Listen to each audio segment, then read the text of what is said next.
The family of three returned to the dining room with Charlie. Philip took Charlie's hand and choked up and said, "Charlie, for today. Thanks to you." Lennon and Sarah on the side also nodded gratefully. Lennon said, "Charlie, if it weren't for you, today I and you uncle, I really don't know how to cross this hurdle." Sarah also cried and said, "Charlie, thank you so much for today." As she said that, she remembered the grievances that her parents had just received, and she couldn't control her emotions, and tears couldn't stop streaming. Charlie hurriedly comforted, "Uncle, Aunt Lennon, and Sarah, to me, you are my relatives. What kind of kindness is there to me?" Philip nodded and asked with red eyes, "Charlie, how come you have such a strong strength? Even if they are not your opponents, this is too powerful? What have you experienced over the years? How can you be so tough?" Charlie said seriously, "Uncle, although I have had a hard time these years, I did encounter some opportunities that ordinary people can't meet. So I have some skills." Philip grabbed his hand and said sincerely, "Charlie, if I leave, you, Aunt Lennon and Sarah, are all dependent on you. Otherwise, I will not be at ease until I die, and I will never look down." Lennon wiped her tears, and said stubbornly, "Husband, don't say such dejected things, and don't worry about your wife. The big deal is that after you leave, I will donate all the money. Anyway, my family will pay it back. It's a little bit capable. My daughter is now a big star again. You must have no worries about the lives of mothers and daughters. We donated all the property, and we won't let them both get a cent." Philip sighed and nodded softly. "After I leave, everything will be in the hands of your wife. I have no other wishes. I only hope that you will live a healthy and peaceful life." Sarah cried and said, "Dad, don't say that. Are you planning to be hospitalized and actively cooperate with treatment? There may be miracles. Don't make conclusions so early." Philip laughed sadly. "Good girl, your dad has lived for most of life. He has experienced all kinds of storms, and he can see through many things. As for my disease, I can't cure it everywhere.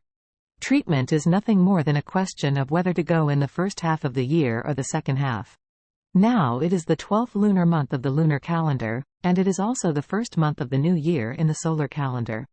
Therefore, Philip felt that he would definitely not be able to live this year." When these words came out, Lennon and Sarah cried into a ball. Both of them were top beauties. Crying into such a pear blossom and rain, it really hurts. Especially Sarah. Charlie didn't have much contact with her, but she could feel that her temper was very proud and strong. But now she was crying like this. How could she still have the slightest aura of fearlessness? She is like a little girl next door who makes people feel distressed.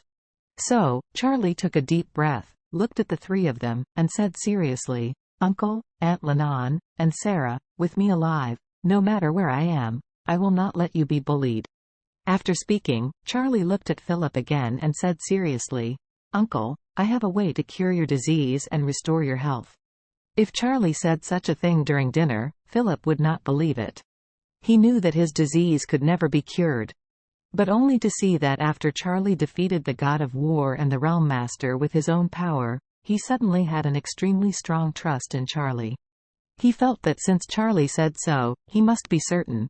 So he hurriedly asked, "Charlie, do you really have a way to heal me?" Lennon also blushed and said, "Yes, Charlie, your uncle's condition is really too serious. We asked this directly the top expert, but they all."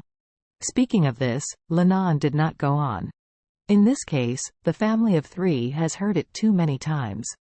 No matter which top expert is found, they all say that there is no cure for the disease, and he can last a few months at most. Charlie said confidently at this time, "Aunt Lennon, don't worry, if I say yes, I can definitely do it." With that said, he took out a rejuvenating pill from his pocket, handed it to Philip, and said earnestly, "Uncle, take this medicine, all your diseases will be cured." Philip looked at him dumbfounded. Is this medicine so amazing? If someone else handed him such medicine and said that one pill would cure his illness, Philip would definitely not believe it. Because this completely subverted his understanding of the world, disease, cancer, etc. However, this was what Charlie said, so he suddenly felt that Charlie's words might really be a little credible. Thinking of this, he immediately asked, "Charlie, can I just take this medicine?" Charlie nodded lightly. "Swallow it directly, take it with warm water, and go and pour Uncle a glass of warm water." "Okay, Charlie." Sarah immediately got up and poured a cup of warm water. Lennon's expression on the side was a little complicated. She was skeptical at this moment in her heart. Half believing, and half feeling unlikely. However, she changed her mind to think that Charlie would never harm her husband. It was nothing more than a pill. Even if the disease could not be cured, it should not hurt the body too much. So she didn't speak, and waited for her husband to take the medicine to see if it worked. When the warm water was brought, Philip did not hesitate, put the rejuvenating pill that exuded a strong medicinal fragrance into his mouth, took another sip of water, and then raised his head and swallowed the rejuvenating pill.